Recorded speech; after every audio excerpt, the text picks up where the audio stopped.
ETF index mutual funds నేర్చుకుని stock మార్కెట్లో రాణించాలనుకుంటున్నారా? వెంటనే ఈ నెంబర్కి కాల్ చేయండి.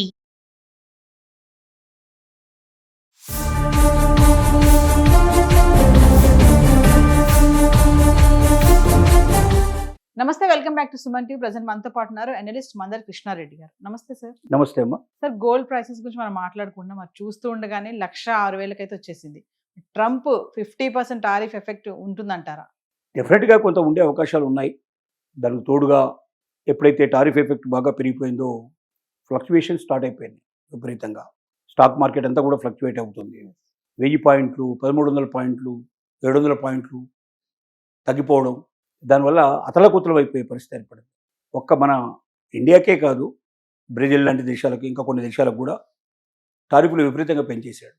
అంటే దీనికి కరెక్ట్ కారణం ఇదని చెప్పడం చాలా కష్టం. ఒకటి ఏంటంటే, మనకు తెలుస్తున్న కారణం ఏమిటంటే, రష్యా నుంచి ఆయిల్ కొనటం వల్ల భారతదేశం చాలా లాభపడుతుంది.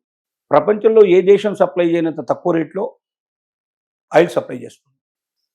భారతదేశ అవసరాలకే కాకుండా భారతదేశంలో క్రూడ్ ఆయిల్ తీస్తారు. అక్కడ నుంచి రష్యా నుంచి క్రూడ్ ఆయిల్ తీసుకొచ్చి ఇక్కడ అది రిఫైన్ చేసేసి ఆ క్రూడ్లోంచి వచ్చేటువంటి అనేక రకాలైనటువంటి పెట్రోలియం ఉత్పత్తుల్ని ప్రపంచంలో చాలా దేశాలకి సప్లై చేయడం జరుగుతుంది. అంటే దీని మీద మనకు విదేశీ మార్గ ద్రవ్యం విపరీతంగా వస్తుంది.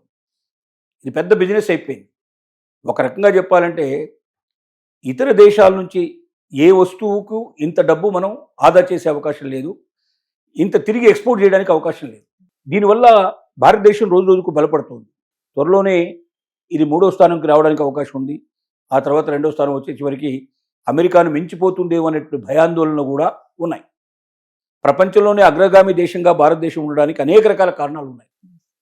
ఎందుకంటే ఇండియన్స్ ఒక చదువు విషయంలో కానీ, విజ్ఞానం విషయంలో కానీ, ప్రతి రంగంలో కూడా అమెరికాలో ఇవాళ పైచేయవరది అంటే ఇండియన్స్ లేకపోతే అమెరికాని ఇవాళ బతకగలిగే పరిస్థితి కూడా లేనటువంటి సిచ్యువేషన్కి అమెరికా వచ్చింది. దాని ఎఫెక్ట్ గోల్డ్ మీద కూడా పడిందని చెప్పుకోవచ్చు. ఒక రకంగా గోల్డ్ హై టైం, ఇంతవరకు ఇంత రేటు మొత్తం టోటల్గా గోల్డ్ చరిత్రలోనే ఇంతవరకు రాలేదు. అంత రేటు ఇవాళ వచ్చింది.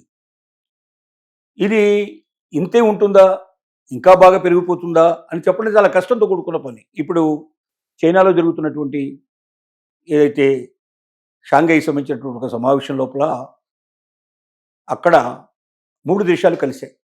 భారతదేశం, రష్యా, చైనా.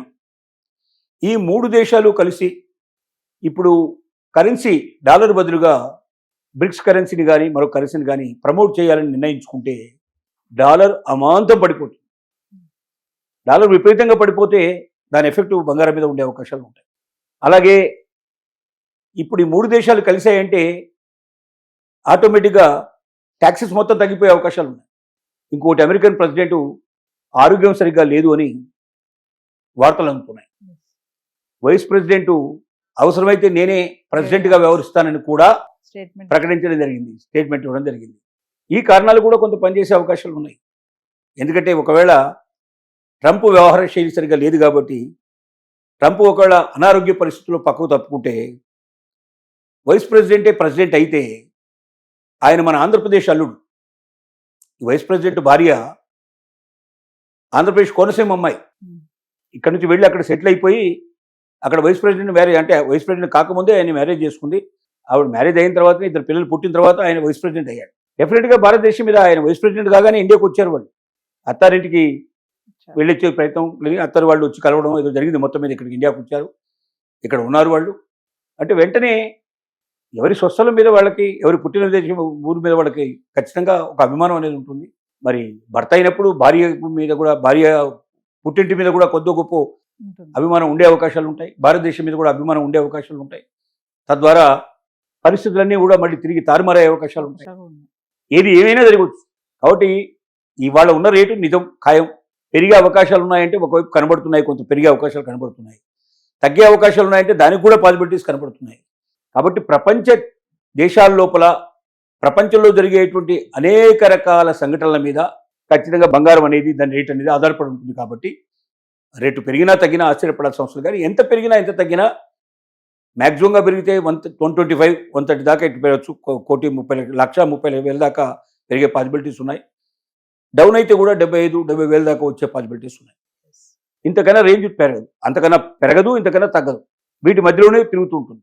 ఏదో ఒక బలమైన కారణం చాలా కాలం ఉండటానికి సంవత్సరాల తరబడి ఉంటే తప్ప అంత త్వరగా మార్పులు అయితే రావు. కాబట్టి వేచి చూడడం అనేది సరైన విధానం. మనం ఎప్పుడు చెప్పినట్టుగానే అప్పు చేసి మాత్రం బంగారం కొనకండి. మీ దగ్గర డబ్బు ఉంటే మాత్రం బంగారాన్ని వదిలిపెట్టకండి, కొనుక్కొని పెట్టుకోండి. బంగారం కన్నా వెండి మీద ఎక్కువగా మీరు ఇన్వెస్ట్ చేయండి. భవిష్యత్తులో మొత్తం బంగారం కన్నా వెండికి విలువ ఎక్కువ ఉంటుంది. ఎందుకంటే వెండిని మనం ఇవాళ వాహనాలు తయారు చేయడంలో ఉపయోగిస్తున్నారు కాబట్టి ఆ పరిశ్రమ, ఆటోమొబైల్ పరిశ్రమ చాలా పెద్ద పరిశ్రమ.